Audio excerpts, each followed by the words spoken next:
The courtroom camera captured something that would haunt America forever. A 17-year-old killer sat slouched in his chair, rolling his eyes as Judge Judy read the charges against him. What happened in the next 17 minutes would become the most watched courtroom video in internet history, shared over 50 million times across every platform. But here's what nobody knew when those cameras started rolling. The boy's own mother was sitting in that courtroom, and she had made a decision that would destroy her son's arrogance forever and restore an entire nation's faith in justice. Before we dive into this incredible case, tell me in the comments where you're watching from. I love seeing where my viewers are around the world. And don't forget to hit that subscribe button so you never miss more unbelievable cases like this one. Now sit back, relax, and enjoy the video. Marcus Thompson thought he had it all figured out. At just 17, he'd already beaten the system twice. Juvenile court, plea bargains, sympathetic judges who saw a troubled youth instead of what he really was. A cold-blooded killer who had taken an innocent life and felt absolutely no remorse. He walked into Judge Judy's courtroom that Tuesday morning with the same smirk he'd worn through every legal proceeding. The same dead eyes that showed no empathy, no accountability, no respect for anyone or anything.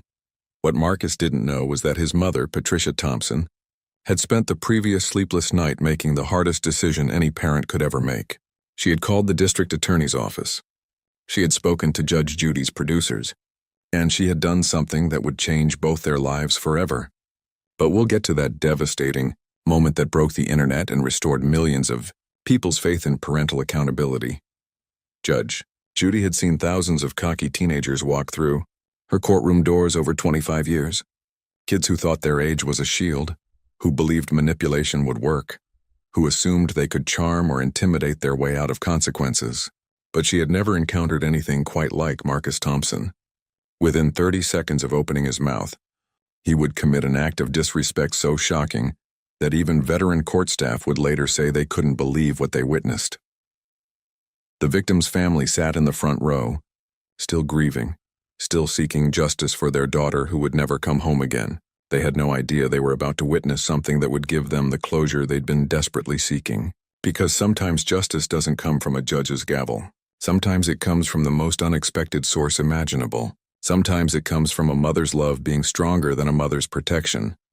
Before we show you the moment that changed everything, before we reveal what Patricia Thompson said that left her son speechless and brought an entire courtroom to tears, you need to hit that subscribe button right now, because what you're about to see will restore your faith in accountability, in justice, and in the power of a parent who chooses truth over comfort.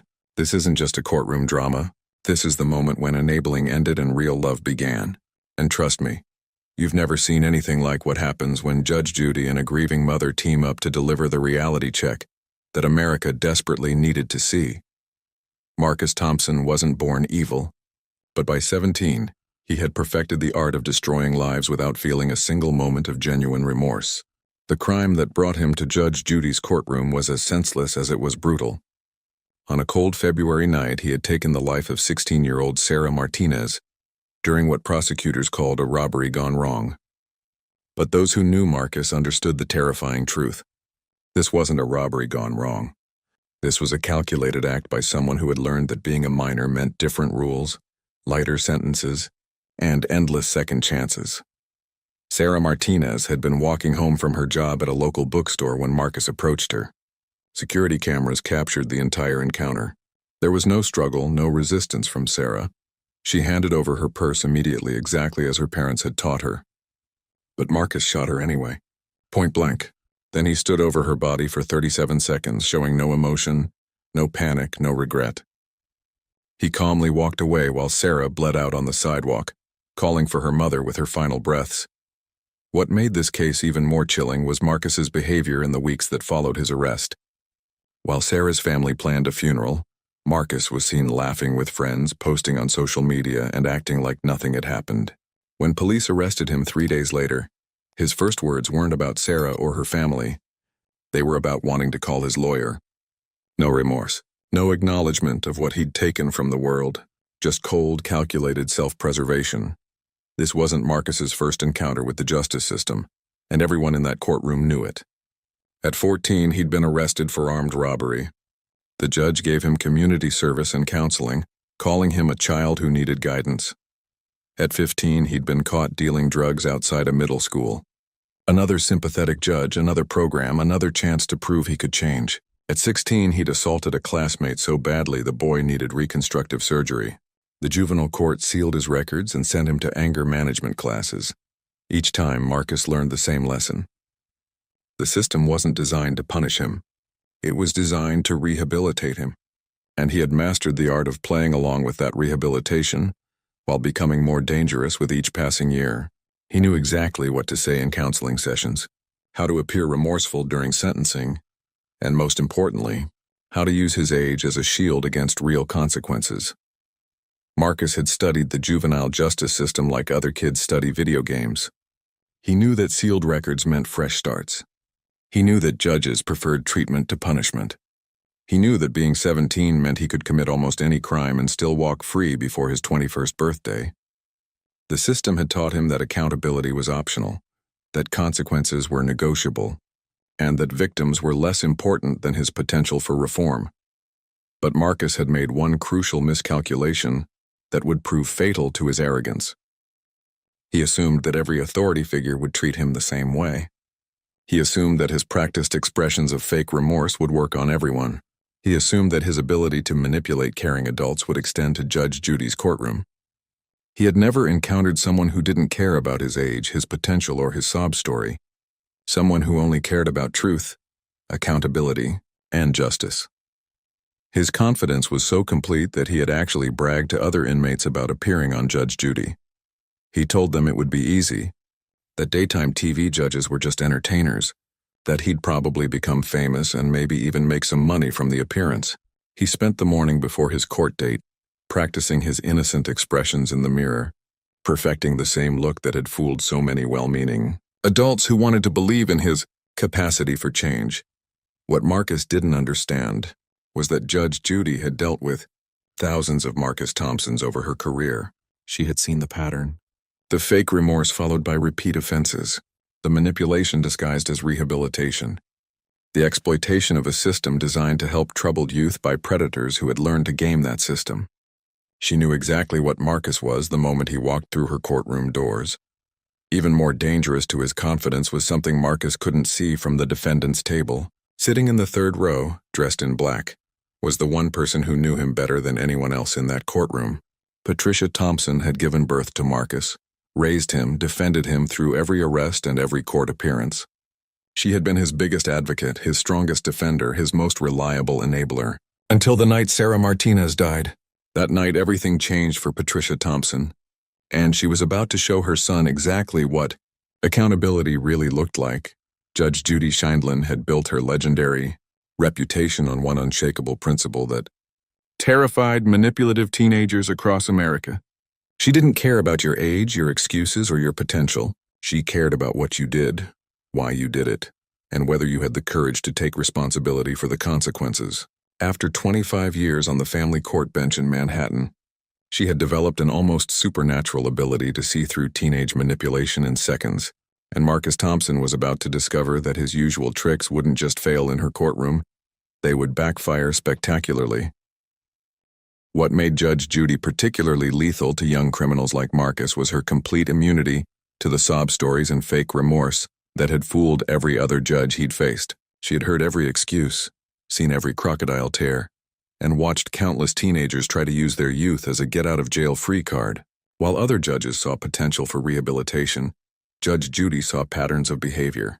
While others focused on second chances, she focused on first accountability, and she had zero patience for killers who thought their age made them untouchable.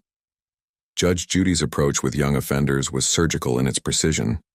She would start with simple questions designed to measure respect and accountability. Do you understand why you're here? Do you take responsibility for your actions? Do you comprehend the pain you've caused? These weren't just questions, they were tests. Tests that revealed whether she was dealing with a genuinely remorseful young person or a calculating predator who had learned to exploit the system's compassion. Her reputation in legal circles was legendary, but among teenage criminals it was absolutely terrifying. Word had spread through juvenile detention centers and youth programs about what happened when cocky kids tried to manipulate Judge Judy. She didn't lecture them about their potential like school counselors. She didn't offer them programs and second chances like juvenile court judges.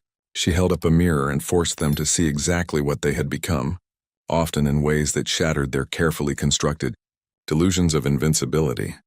What made Judge Judy's courtroom particularly dangerous for someone like Marcus was her complete indifference to the usual teenage defense mechanisms. Sulking didn't work. Eye-rolling earned immediate correction. Disrespect triggered an escalation that most teenagers weren't prepared to handle. She treated 17-year-old killers exactly the same way she treated 40-year-old killers, with the same expectations for accountability and the same consequences for continued manipulation. Judge Judy had been specifically chosen for Marcus's case because 3 previous judges had failed to break through his arrogance. The district attorney's office knew that if anyone could expose Marcus Thompson for what he really was, it would be the woman who had spent decades refusing to let age excuse evil. They needed someone who wouldn't be charmed by his fake remorse or intimidated by his practiced indifference. As Marcus Thompson prepared to walk into her courtroom that morning, he had no idea he was about to face the one authority figure in America who was completely immune to his manipulation, utterly unimpressed by his attitude, and absolutely determined to hold him accountable for taking Sarah Martinez's life. The moment Marcus Thompson shuffled into Judge Judy's courtroom, his body language announced exactly what kind of performance he planned to deliver. He slouched in his chair like he was settling in to watch television, not face justice for taking a human life. His eyes wandered around the room with bored indifference, occasionally stopping to smirk at the cameras as if this were all an entertaining game designed for his amusement. What Marcus didn't realize was that every gesture, every eye roll, every calculated display of disrespect was being catalogued by a judge who had seen this exact performance 1,000 times before. Judge Judy began with her standard opening, reading the charges with the gravity they deserved: murder in the second degree, armed robbery, destruction of a family, the taking of 16-year-old Sarah Martinez's life in cold blood. As she spoke Sarah's name, something remarkable happened in that courtroom. Everyone, the court staff, the gallery, even the cameraman, showed visible respect for the victim being remembered.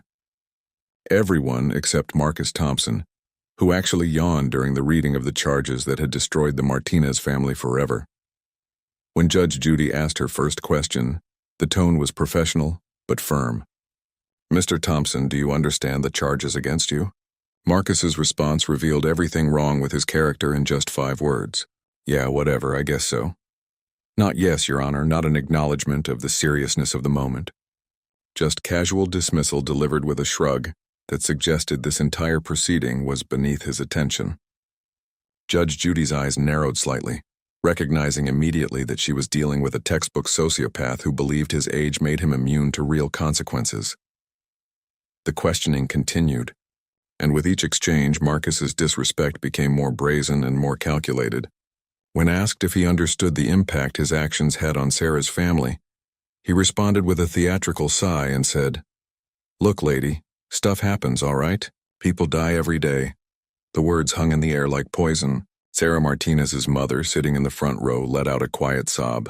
Her daughter's killer had just referred to her murder as "stuff happens," while addressing a federal judge as "lady." Judge Judy's warning was clear and measured. "Mr. Thompson, you will address this court with respect. You will sit up straight, and you will acknowledge the gravity of what you've done." But Marcus had misread the room completely. Instead of compliance, he saw this as a challenge to his carefully constructed image of invincibility.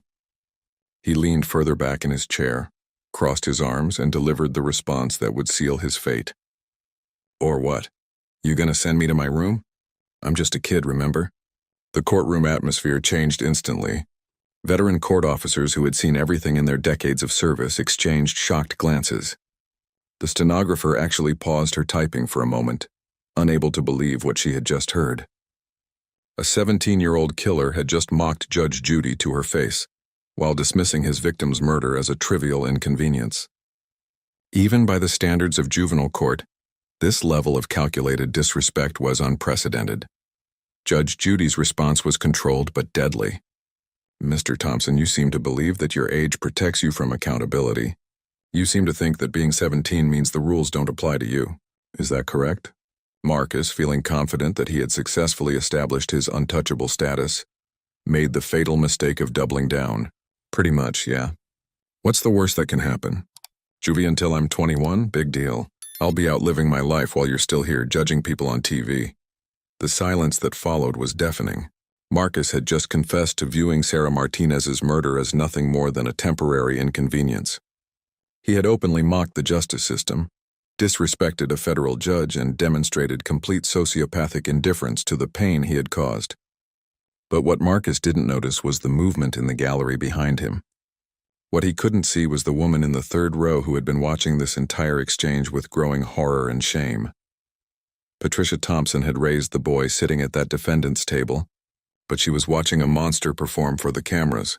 Every eye roll, every smirk, every calculated insult was a dagger through her heart. She had spent 17 years defending this child, making excuses for his behavior, enabling his belief that consequences were optional. But watching him mock Sarah Martinez's death while disrespecting Judge Judy had finally shown her the truth she had been avoiding for years. Her son wasn't a troubled teenager who needed more chances. He was a killer who felt no remorse, and her years of protection had helped create the monster now performing for America's cameras. Patricia Thompson rose slowly from her seat, her decision made. It was time to choose between enabling her son's evil and supporting justice for Sarah Martinez. Judge Judy had dealt with disrespectful teenagers for decades, but Marcus Thompson's performance was testing even her legendary patience. She was formulating her response to his latest insult when something unprecedented happened in her courtroom. A movement in the gallery caught her eye. A woman in a black dress was slowly rising from her seat in the third row, tears streaming down her face, her hands trembling with what looked like a mixture of grief and determination. Marcus was still basking in what he believed was his victory over the judicial system, completely unaware that his world was about to collapse. He was actually smiling at the cameras when Judge Judy's attention shifted to the standing woman. "Ma'am," Judge Judy said, her voice carrying a note of curiosity, "do you have something you'd like to say to this court?" The question hung in the air, and for the first time since entering the courtroom, Marcus turned around to see who had interrupted his performance. The smile died on his face instantly. The color drained from his cheeks. The cocky teenager who had been mocking a federal judge seconds earlier suddenly looked like exactly what he was. A 17-year-old boy who had just realized his biggest supporter was about to become his harshest critic. "Mom?" he whispered, the word barely audible but picked up by the courtroom microphones. "Mom, what are you doing here?" Patricia Thompson walked down the aisle with measured steps, each footfall echoing through the silent courtroom like a countdown to Judgment Day. Court officers tensed slightly, unsure of protocol for this unprecedented situation, but Judge Judy gestured for them to allow her approach. Every person in that courtroom understood they were witnessing something extraordinary. A mother was about to choose justice over protection, truth over enabling, accountability over unconditional support. When Patricia reached the front of the courtroom, she turned to face Judge Judy first, her voice steady despite the tears. "Your Honor, I am Patricia Thompson. I am this defendant's mother, and I need permission to address this court about my son's behavior." Judge Judy nodded solemnly, recognizing that whatever was about to happen would be more powerful than any sentence she could deliver. Marcus sat frozen, his earlier arrogance completely evaporated. For the first time in years, he looked genuinely afraid. The one person who had always stood by him, always made excuses for him, always protected him from consequences, was standing in a federal courtroom, asking permission to testify against him. The boy who thought he was untouchable was about to learn what accountability really meant. Patricia Thompson's voice cut through the courtroom's silence like a blade through Marcus's arrogance. "Your Honor, I want to apologize to you, to Sarah's family, and to everyone who had to witness my son's disgusting behavior today. The disrespect he showed you does not represent how I raised him, but it absolutely represents who he has chosen to become." She turned to face Marcus, who was now slumped forward, his cockiness completely shattered. "Marcus, I have made excuses for you for 17 years. I told myself you were troubled, that you needed more chances, that you would eventually find your way. But watching you mock Sarah Martinez's death, watching you disrespect this court, watching you treat her family's pain like entertainment, I finally see the truth." Her voice grew stronger. "I enabled a killer. Sarah Martinez is dead because I taught you that consequences were optional, that your age was a shield, that my love meant protecting you from accountability. Your Honor, I will no longer make excuses for evil. I will no longer enable his belief that being my son makes him untouchable. He took an innocent girl's life and he feels nothing." Patricia's final words broke Marcus completely. "Give him the justice I failed to provide. Give Sarah's family the accountability they deserve." The transformation in Marcus Thompson was instantaneous and complete. The cocky teenager who had mocked Judge Judy and dismissed Sarah Martinez's death was gone, replaced by a broken 17-year-old who finally understood that his shield of invincibility had just been destroyed by the one person he thought would never abandon him. He sat hunched over, sobbing uncontrollably, his carefully constructed facade of indifference shattered by his mother's devastating testimony. Judge Judy's response was swift and decisive. "Mr. Thompson, your mother has just demonstrated more courage and integrity than you have shown in your entire 17 years. She has chosen justice over comfort, truth over enabling, and accountability over unconditional protection. I suggest you learn from her example." The sentence that followed reflected Patricia's impact. Marcus would be tried as an adult, facing life imprisonment for Sarah Martinez's murder. The courtroom erupted in applause for Patricia Thompson's courage. Sarah's parents, who had watched their daughter's killer mock their pain, finally saw the accountability they had been desperately seeking. Court staff, who had witnessed thousands of cases, later said they had never seen anything more powerful than a mother choosing justice over protection. Within hours, the video had gone viral across every platform. The hashtag #MothersChooseJustice trended worldwide as millions of parents shared Patricia's story, praising her impossible but necessary decision. Legal experts called it the most powerful demonstration of parental accountability in courtroom history.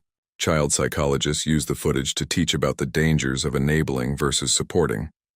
But the most profound impact was on other families facing similar choices. Hundreds of parents reached out to Patricia, sharing their own struggles with children who had crossed moral lines. Support groups formed around her example of choosing tough love over blind protection. The Patricia Thompson Foundation was established to help families navigate the heartbreaking decision between enabling and accountability. For Marcus Thompson, his mother's testimony became the turning point that no amount of juvenile court intervention had achieved. Facing life in prison with no one left to make excuses for him, he finally began the genuine rehabilitation that years of enabled behavior had prevented. Patricia Thompson's courage that day didn't just deliver justice for Sarah Martinez. It showed millions of viewers that real love sometimes means letting consequences happen, that accountability isn't cruelty, and that the hardest parenting decisions are often the most necessary ones. Sometimes the greatest act of love is refusing to protect someone from the truth about who they've become. If this story of a mother's impossible courage moved you, hit that subscribe button and share this video. Drop a comment below about the hardest choice you've ever had to make for someone you love, because sometimes love means choosing justice over comfort and truth over protection. The television courtroom had never witnessed such a chilling combination of entitlement, manipulation, and veiled threats, all wrapped in a designer dress and a victim narrative. Amanda Preston, a 38-year-old single mother who somehow managed to live in a $2.3 million mansion while claiming she couldn't afford to pay an $8,500 catering bill, sat in Judge Judy's courtroom with the kind of cold confidence that only comes from years of successfully manipulating powerful men into fighting her battles. Her Gucci dress, worth $3,200, moved perfectly as she shifted in her seat. The Christian Louboutin heels on her feet carried a $1,400 price tag. The custom diamond-encrusted iPhone case she kept checking cost more than $5,000 on its own. Everything about her screamed wealth and privilege, yet she was being sued by Jennifer Hayes, a 52-year-old small business owner whose family catering company had provided premium services for Amanda's daughter's extravagant birthday party 7 months ago. Services that Amanda had simply refused to pay for, as if writing checks to working-class people was somehow beneath someone of her manufactured status. But when Judge Judy pressed Amanda about why she believed she could ignore a legitimate debt to a hard-working business owner who employed 8 people and had never been stiffed in 28 years of operation, Amanda made a decision that would cost her absolutely everything. She leaned back in her chair with a smirk that could freeze water, pulled out that expensive iPhone like it was a weapon of mass destruction, waved it directly at Judge Judy Scanlon with the kind of arrogance that comes from never facing real consequences, and delivered 6 words that would turn her into the most despised woman on the internet and destroy every aspect of her carefully constructed fake life. "I can end this with one call." Those 6 words, dripping with entitlement and empty threats, would be shared 142 million times across every social media platform, trending worldwide for 9 consecutive days, and used as the ultimate example of what happens when borrowed power meets real authority. What Amanda didn't know, what she couldn't possibly have understood in her bubble of delusion and manipulation, was that Judge Judy had spent the previous night digging into exactly who Amanda thought she could call, what kind of life she had actually been living, and how many people she had destroyed along the way to her luxury lifestyle that she didn't even own. What Amanda didn't realize was that her entire house of cards, meticulously built on manipulating wealthy divorced men, threatening small business owners with fake legal letters, and using her daughter as a prop to gain sympathy while denying that child a relationship with her father, was about to collapse on national television in the most spectacular and devastating way possible. What happened next wasn't just a legal ruling where someone wins a case and someone loses. This was an exposure so complete, so methodical, so absolutely brutal that it would cost Amanda her mansion, her luxury car, her designer wardrobe, her custody arrangement with her daughter, her freedom from criminal prosecution, and her ability to ever show her face in public again without being recognized as the woman who threatened Judge Judy and learned exactly why that was the worst decision of her entire life. Before we show you the exact moment Amanda Preston's confident smirk turned into sheer panic as she realized Judge Judy knew everything about her pattern of fraud spanning 3 relationships and 27 victims, before we reveal how that expensive phone she waved around wasn't even registered in her name, you need to smash that like button right now because you're about to witness a woman who weaponized single motherhood while living like a millionaire on other people's money get completely destroyed by America's toughest judge. Hit subscribe because what Judge Judy reveals about this professional manipulator's criminal pattern, her fake attorney letters, her serial relationship fraud, and her use of her own daughter as a manipulation tool will shock you to your absolute core. And if you believe that threatening judges with mysterious phone calls while wearing $50,000 worth of jewelry you didn't pay for represents the ultimate form of delusional entitlement, comment one call below and let me know you're ready to see karma deliver the most satisfying justice in courtroom television history.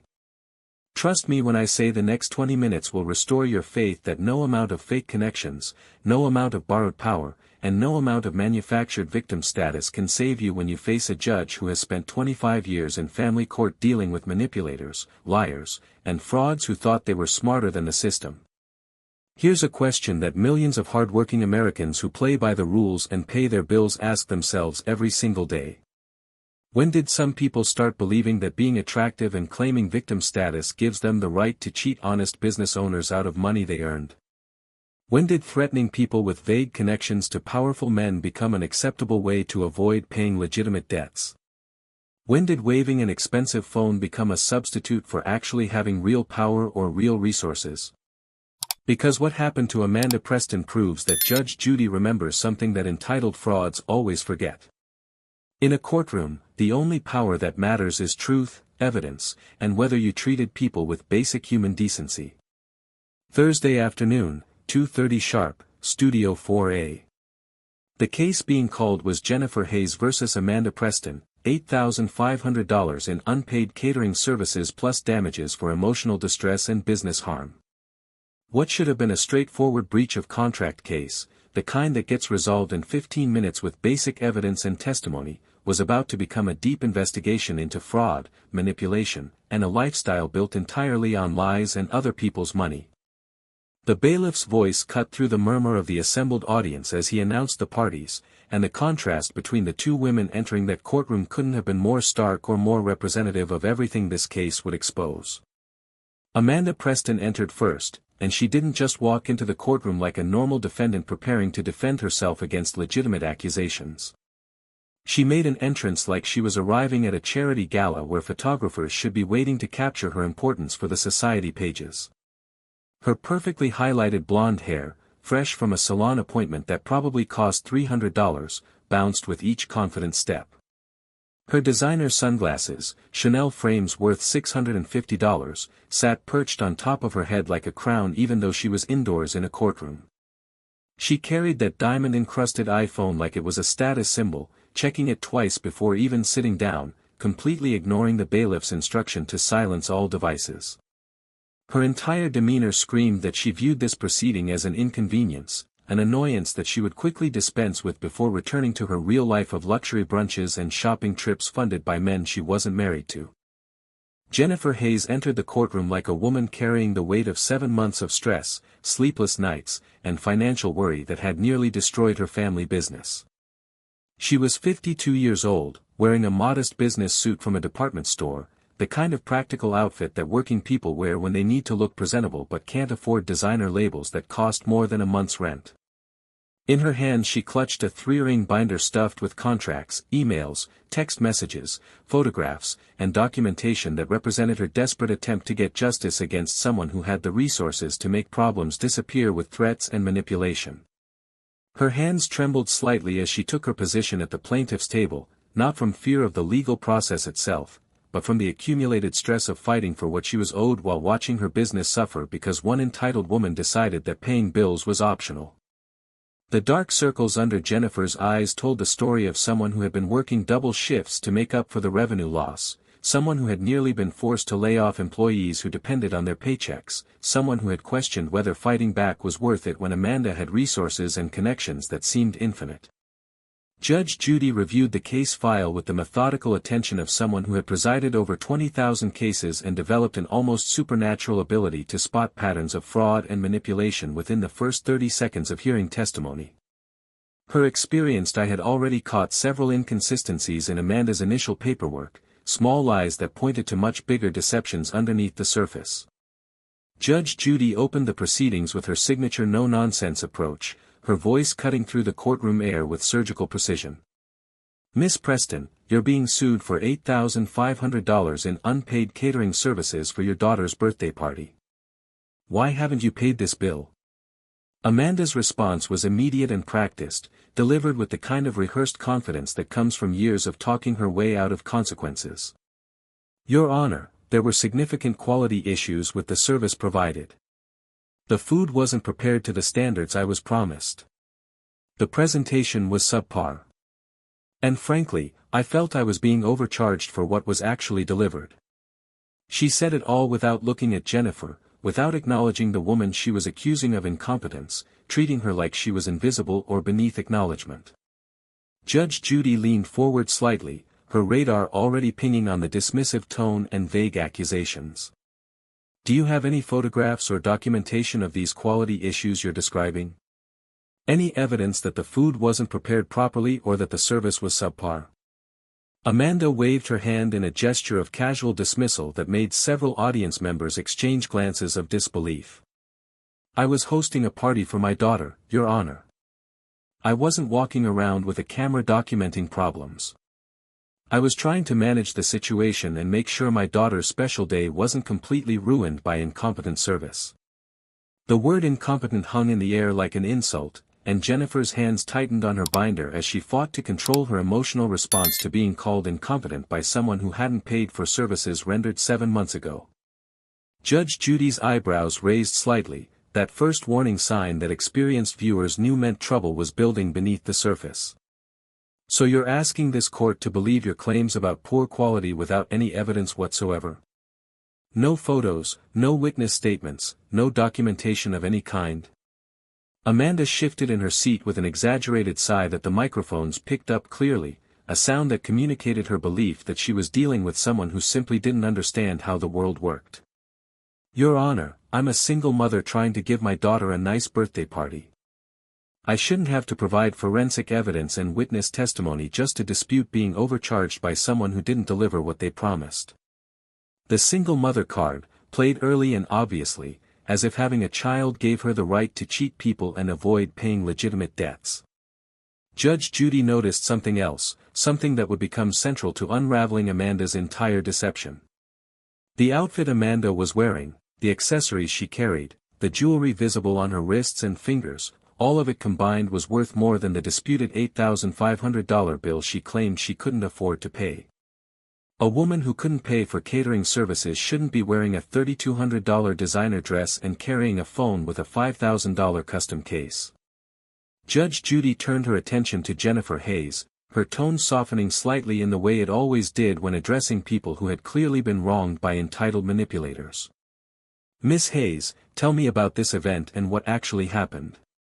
Jennifer took a deep breath, steadying herself before speaking, her voice carrying the weight of someone who had been dismissed and disrespected for 7 months but was finally getting a chance to tell her truth. "Your Honor, Miss Preston contacted me 3 months before her daughter's 7th birthday party. She found my company through our website and called specifically because she'd seen photos of elaborate events we'd catered. She told me she wanted a luxury princess-themed party for 50 children and 30 adults.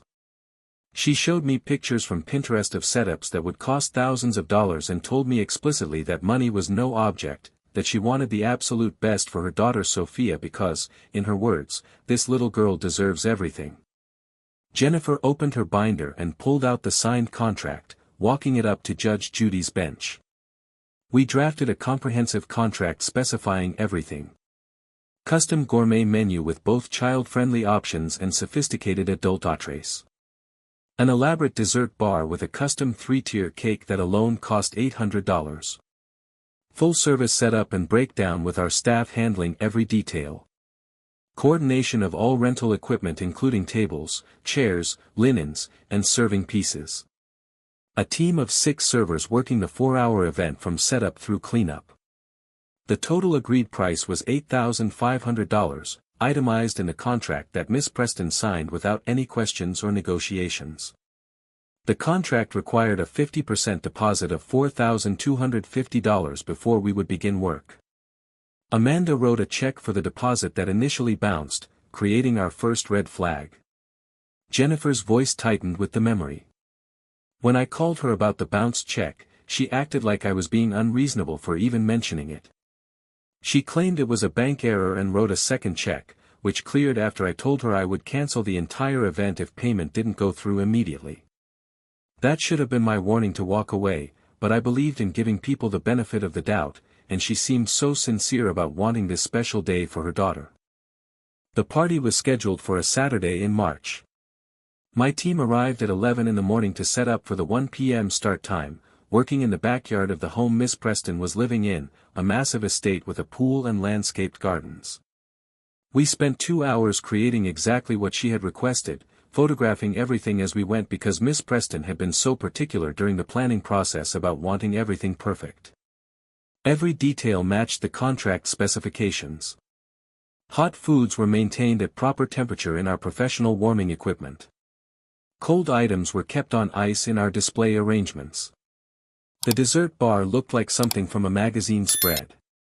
Everything was absolutely perfect. Judge Judy examined the photographs Jennifer had provided, time-stamped images showing an elaborate setup that clearly met professional catering standards, and more importantly, showing Amanda herself smiling and posing next to the dessert table, giving thumbs up to the camera with obvious satisfaction. The party itself was a tremendous success, Jennifer continued, her confidence building as she laid out the evidence. Parents complimented the food throughout the entire event. Children ate enthusiastically, coming back for seconds and thirds. Miss Preston herself thanked me multiple times during the party, telling me I had exceeded her expectations and that everything was absolutely perfect. We have photographs of her hugging me and posing with different elements of the setup. The party lasted until 5 in the evening with no complaints, no problems, no issues whatsoever. At the end of the event, as specified in our contract, Miss Preston signed a satisfaction form stating that all services had been delivered as promised and that everything was perfect and exceeded expectations. Jennifer handed Judge Judy the satisfaction form with Amanda's signature clearly visible at the bottom. The final payment of $4,250 was due within 7 days per the contract terms. For 2 weeks, Miss Preston didn't respond to any of my calls, emails, or text messages. I sent polite reminders about the payment deadline. Nothing. No response whatsoever. Then, 2 weeks after the party, I received a text message from her that said, and I quote, "The food was cold and terrible and I'm not paying for substandard service." Judge Judy looked up sharply from the documents.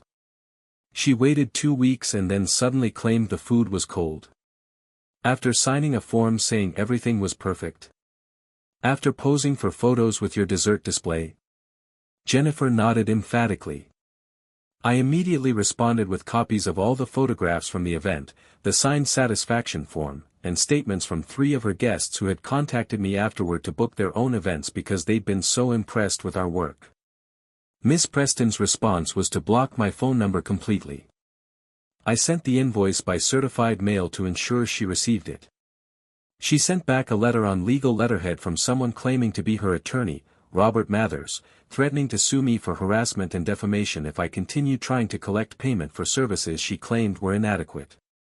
Judge Judy's expression hardened into something dangerous. "This attorney Robert Mathers, do you have that letter?" Jennifer produced it immediately, and Judge Judy examined it with the trained eye of someone who had seen countless fake legal documents over her decades on the bench. "Miss Preston, who is Robert Mathers?" Amanda shifted uncomfortably in her seat, apparently not expecting this line of questioning. "He's my attorney, Your Honor. He handles my legal matters." Judge Judy's voice took on that edge that regular viewers knew meant someone was about to be exposed. "What's his bar license number?" Amanda's pause was telling, her confidence cracking slightly around the edges. "I don't have that information with me right now." "Where is his office located?" Amanda's answer came slowly. "I'm not sure of the exact address." Judge Judy leaned back in her chair with that slight smile that meant she had caught someone in a lie and was about to make them regret it. "Miss Preston, there is no attorney named Robert Mathers licensed to practice law in this state. This letter was printed on generic letterhead you can buy at any office supply store, and it contains multiple spelling errors and legal mistakes that no actual attorney would make. So let me ask you again, who wrote this threatening letter to Miss Hayes?" The silence that followed Judge Judy's question was electric with tension, every person in the courtroom leaning forward slightly as Amanda's carefully constructed facade began showing visible cracks. Before Amanda could formulate another lie, Judge Judy gestured to the gallery with a sweep of her hand. "Miss Hayes, I see you brought several witnesses with you today. Who are these people and why are they here?" Jennifer stood, her voice gaining strength as she realized Judge Judy was taking this seriously in ways she had desperately hoped but barely dared believe. "Your Honor, these are other business owners who have had the exact same experience with Miss Preston. The same pattern of hiring services, receiving excellent work, signing satisfaction agreements, and then refusing to pay while sending threatening letters from this same fake attorney." Judge Judy's expression transformed into something that made Amanda visibly shrink in her chair. "Step forward and identify yourselves." The first witness was a woman in her mid-40s, professionally dressed but clearly nervous about speaking in such a public forum. "My name is Sarah Chen, Your Honor. I'm a professional photographer. 2 years ago, Miss Preston hired me to photograph her daughter's 5th birthday party, take some portraits of her for what she said was her business website, and shoot photos she wanted for her dating profiles. The total cost was $3,200. I delivered over 500 edited, professional quality photographs. Miss Preston loved them so much she immediately posted dozens on her social media accounts after removing my watermark, which violated our contract. When I sent her the invoice, suddenly the photos were unusable and poorly lit, despite the fact that she had been using them publicly for weeks.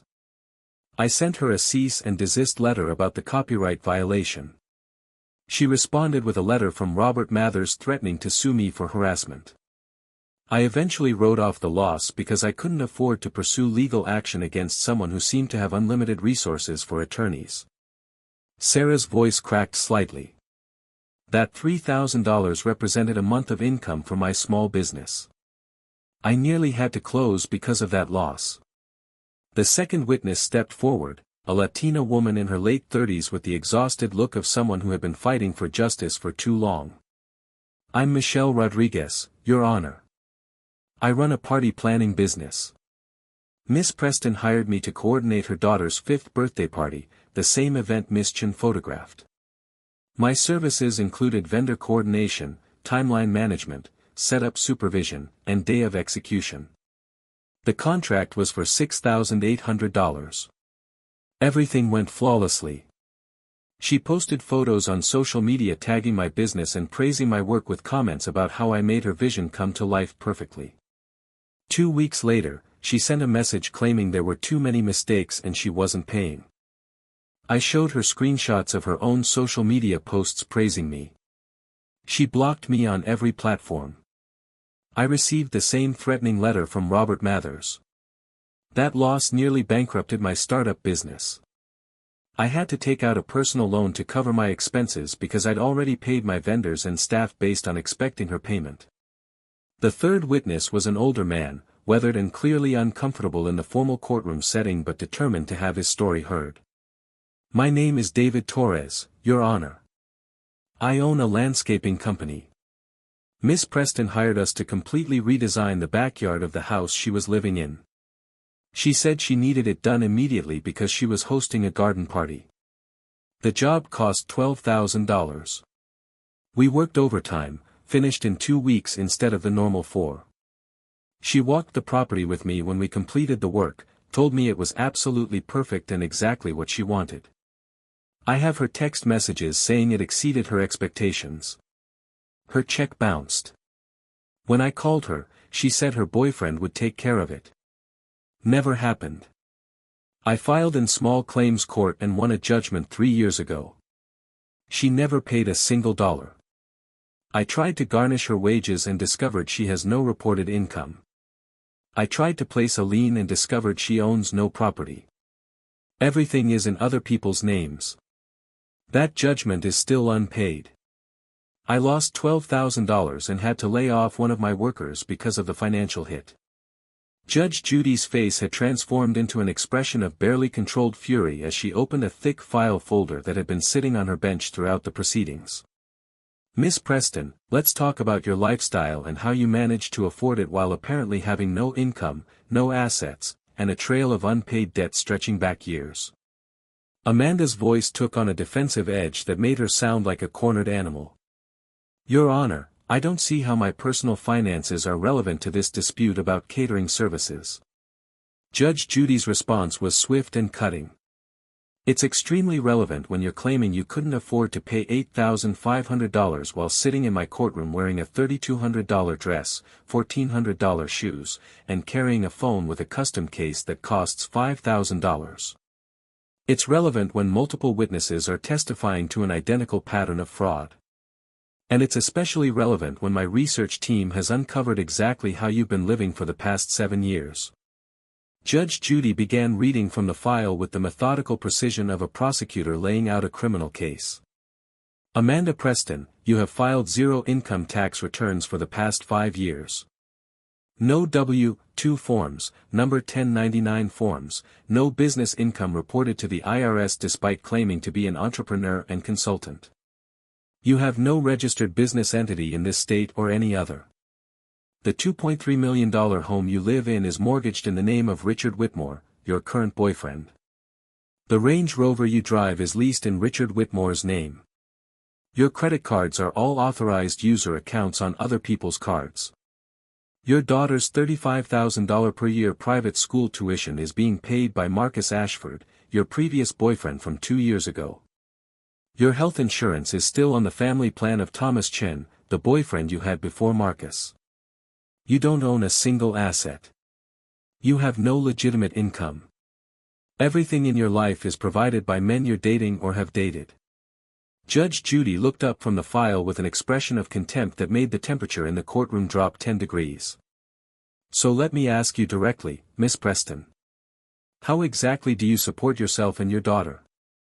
Amanda stood up abruptly, her chair scraping loudly against the floor, her composure finally shattering completely under the weight of the exposure. Your Honor, you don't understand how the world works. I'm a single mother doing the best I can. Richard helps support me while I build my business, and there's nothing wrong with that. That's what people in relationships do. Judge Judy's voice cut through Amanda's rising hysteria like a blade. "Sit down, Miss Preston. Sit down right now." But Amanda was too far gone, too panicked by the realization that Judge Judy knew everything, had investigated everything, and was systematically dismantling the lies she had built her entire life around. She pulled out her iPhone, holding it up like it was a talisman that could protect her from consequences. "You know what? You want to threaten me? Fine. I can end this with one call. One call and your little TV show will have problems you can't even imagine." The courtroom didn't just go silent. It entered some kind of alternate dimension where even breathing seemed too loud, where every single person sat frozen in absolute disbelief at what they had just witnessed. Amanda Preston, still standing, still holding that diamond-encrusted iPhone up like a weapon, had just threatened Judge Judy Scanlon on national television, and the look on Judge Judy's face as she slowly rose from her chair was something that would be replayed millions of times across every social media platform for years to come. Judge Judy stood, which she almost never did during proceedings, and when Judge Judy stood, everyone who had ever watched her show knew that something had transcended normal courtroom boundaries and entered the realm of complete and total annihilation. "Put the phone down, Miss Preston. Put it down right now." Her voice was deadly calm, the kind of calm that precedes a Category 5 hurricane making landfall. But Amanda, already too far gone in her panic and desperation, couldn't stop herself from continuing to dig the hole deeper. "I'm just saying, Your Honor, there are people who won't appreciate how I'm being treated here. Important people. Powerful people. One phone call and this situation goes away. One call to the right person and everything changes." Judge Judy's slight smile was absolutely terrifying to anyone who recognized what it meant. "One call to whom, Miss Preston? Tell me exactly who you think you're going to call." Amanda hesitated, finally beginning to realize she had made a catastrophic mistake but too proud and too desperate to back down. "I don't have to tell you that. That's private." Judge Judy's response was surgical in its precision. "Is it Richard Whitmore you're planning to call? The man whose house you live in? The man whose car you drive? The man who has absolutely no idea you're being sued right now because you haven't told him about any of this?" Amanda's face went pale, the color draining so fast it was visible even under her expensive makeup. "How did you?" she started, but Judge Judy cut her off without mercy. "Or perhaps you were going to call Marcus Ashford, the previous boyfriend who's still paying your daughter's private school tuition because you told him you were temporarily between jobs. Except that was 3 years ago and you're still not employed. Or maybe Thomas Chen, the hedge fund manager who still has you on his health insurance because you claimed you had a pre-existing condition and couldn't get coverage anywhere else. All 3 men, Miss Preston, and not one of them knows the full truth about what you've been doing, who you've been scamming, or how many people you've left with unpaid bills while living in luxury on their money."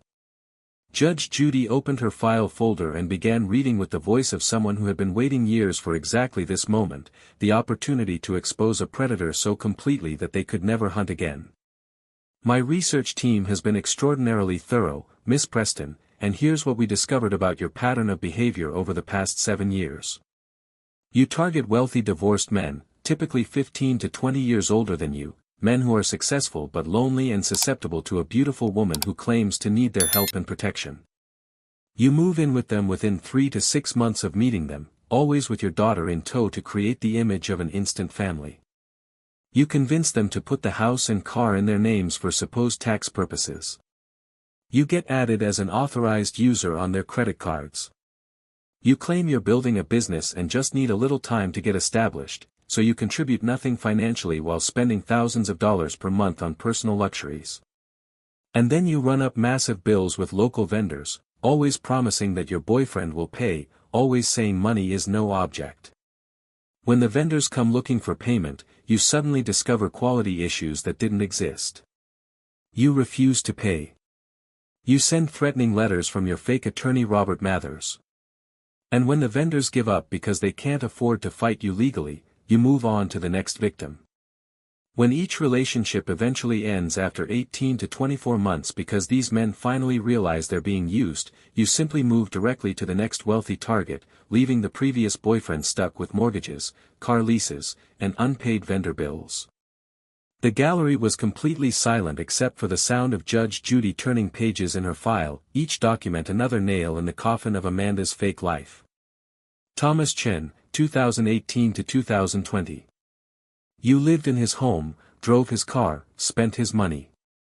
You accumulated $67,000 in unpaid vendor bills over those 2 years, telling everyone Thomas would pay. When vendors contacted Thomas, he discovered you'd been cheating on him with Marcus Ashford. He ended the relationship, but you manipulated him into keeping you on his health insurance by claiming medical necessity. Marcus Ashford, 2020 to 2022. Same exact pattern. You moved from Thomas's house directly into Marcus's mansion. He paid for everything while you promised to contribute once your business launched. A business that never existed. You racked up $83,000 in unpaid vendor bills, and when they started suing, some of them named Marcus in the lawsuits because you'd implied he had authorized the purchases. He broke up with you when he discovered the fraud, but you manipulated him into continuing to pay your daughter's private school tuition by claiming it was for Sophia's stability. He's still paying $35,000 per year 3 years later. Richard Whitmore, 2022 to present. You met him 1 week after Marcus ended your relationship. 1 week. You moved into his $2.3 million home within 2 months. Same promises about your business, same pattern of spending his money, same accumulation of unpaid vendor bills that now total $94,000 and counting. Richard has no idea you're being sued. He doesn't know about the unpaid bills. He thinks you're a successful entrepreneur going through a temporary reorganization.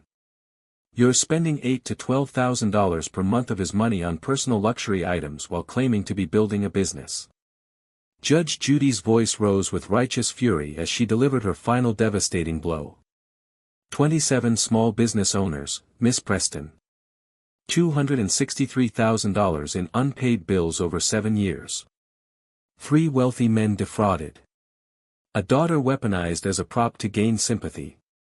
A father denied custody through your manipulation and lies. Fake attorney letters sent to intimidate people. And now, threatening a judge in her courtroom because you thought waving an expensive phone that doesn't even belong to you would somehow save you from consequences. Here's my ruling, and I want you to listen very carefully because your life is about to change forever. Jennifer Hayes is awarded $8,500 in unpaid services, plus $3,000 in interest and late fees, plus $5,000 in emotional distress, plus $2,500 in legal costs. Total judgment $19,000, due immediately. Furthermore, I am referring this case to the district attorney for criminal investigation into fraud and impersonating an attorney. I am sending my complete file to Richard Whitmore so he knows exactly who's living in his house. I am notifying Marcus and Thomas so they can pursue civil remedies. I am forwarding everything to your daughter's father to support his custody case. And I am releasing my findings to every business you've defrauded and to the media because the public has a right to know about serial fraudsters. Get out of my courtroom, Miss Preston. Your one phone call just cost you everything.